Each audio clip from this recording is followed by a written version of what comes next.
Hey, this is Nicholas with the Backyard TARDIS here with some more adventures in locksmithing. And I feel like it's about time that I finally, with the 50th one of these coming out, that I talk about my company, the Key Peddler. But it wasn't always my company. I started out as an employee, worked for them for 9 years, and then bought the company. But the company has a really cool backstory, and so kind of wanted to go into how it got started, how it got its name, the Key Peddler. Back in '83, young Spencer started the company at the ripe old age of 12 years old. He had wanted a paper route after filling in for a little while for a friend, and his dad said, no, you don't want to do that. You won't be able to go on vacation, and when school starts up, it's not a good thing. Find something else you can do on your bike. And he's just there at the hardware store watching them cut keys. And he says, I want to do that. And, his dad decided, okay, well, he built a little pull-behind cart for him, made a little pull-out box with pegboards with keys on it, power supply and car battery and all that, and hooked up a key cutter on it. And he went up and down the streets of Yuba City, going into every realty office, used car lot, all that, and just asking people if they wanted key copies. Now, at that age, I had my lawn mowing empire. I was, in the late 90s, I was making $80 a week as a kid mowing lawns, and that was a lot more than most of my classmates had.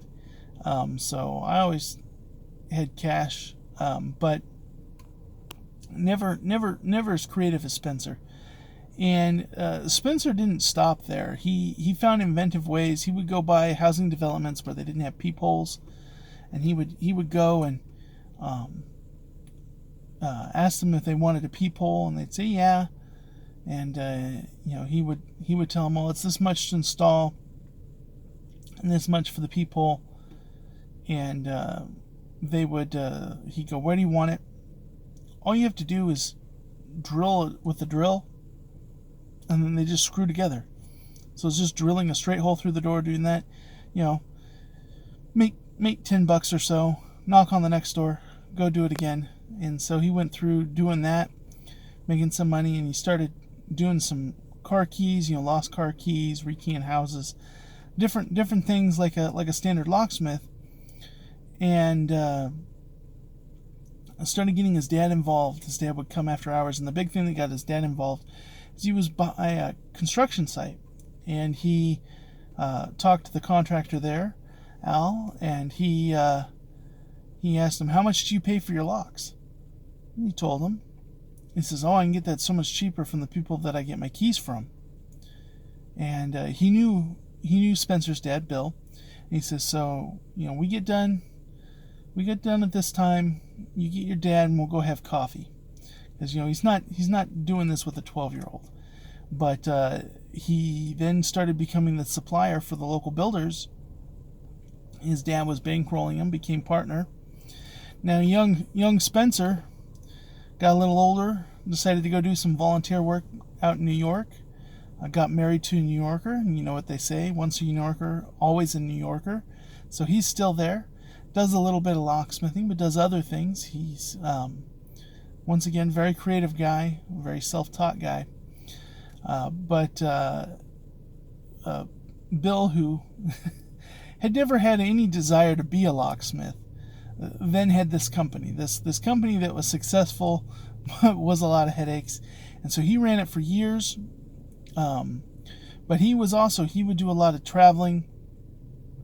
And I know he would describe it as sometimes leaving it for a couple weeks on vacation and not knowing if the company would be there when he gets back, because he'd have employees that, they go, well, we don't know how to do that, and they just leave a customer hanging. And so he needed somebody that could be there in and out.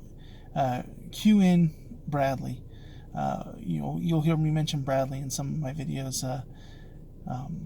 He hired Bradley, came off of being part owner of a cabinet shop, didn't want to be owner anymore, and all the hassles that go with that. I fully understand that.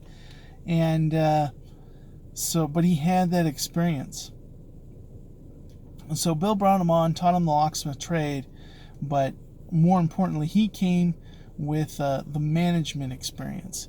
And so he could make sure that no matter what, he knew how to make a small business like this run, and made sure the jobs got done, even when Bill was away. And Bill stepped away more and more. And then finally, Bill came to a point in his life where he paid off the debt that we had from the economic downturn, and was wanting to sell the business to get out of the race. And Bradley,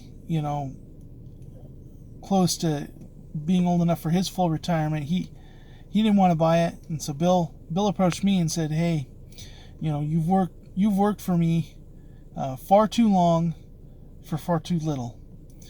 I'd like to give you the business."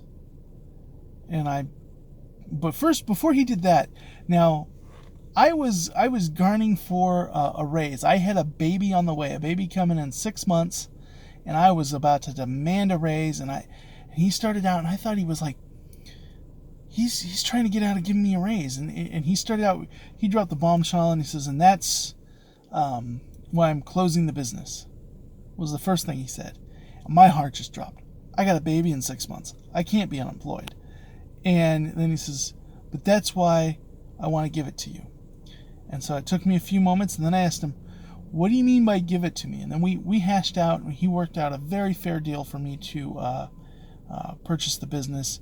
And of course, I love the history of this business. It's Key Peddler because it started out 12-year-old Spencer on a bicycle, and our logo is a bicycle made out of keys. It's got a lot of history. It's unique. It's not just it's why I would never rename to "My name's Nicholas." It's not going to become Nicholas Lock and Key or Nicholas Safe and Lock or something like that. Not that there's anything wrong with those names, but the name The Key Peddler has so much history and uniqueness to it, and it has always been a company about helping the little guy and supporting the local community. And so I appreciate that. And it's been fun being able to share these different things, because this job, you come across so many things that is crazy in this job, so many things unexpected. And so it's been fun sharing this with all of you, and being able to do that. But I truly, as frustrating as some of these things seem in these videos, I'm not telling you about the jobs that everything went well and I got a big payday. And because I have days when I bring in a lot of money. I have other days when there is no money and everything goes wrong and I am ready to throw in the towel. Let's just close this business down. I'll go find an hourly paid job. But overall in all, I really enjoy being a locksmith. I enjoy helping people. I enjoy being part of the community as a small business owner. And so, but that isn't to say that there aren't those frustrating things. And the best thing about it, though, as a locksmith, is your war stories. So after, at the time, they are the worst thing ever. And then later, they are a funny story. And so being able to share them with all of you has been really fun. So with that, once again, thank you for listening. We're going to keep going on with these adventures in locksmithing, and I'll catch you in the next one.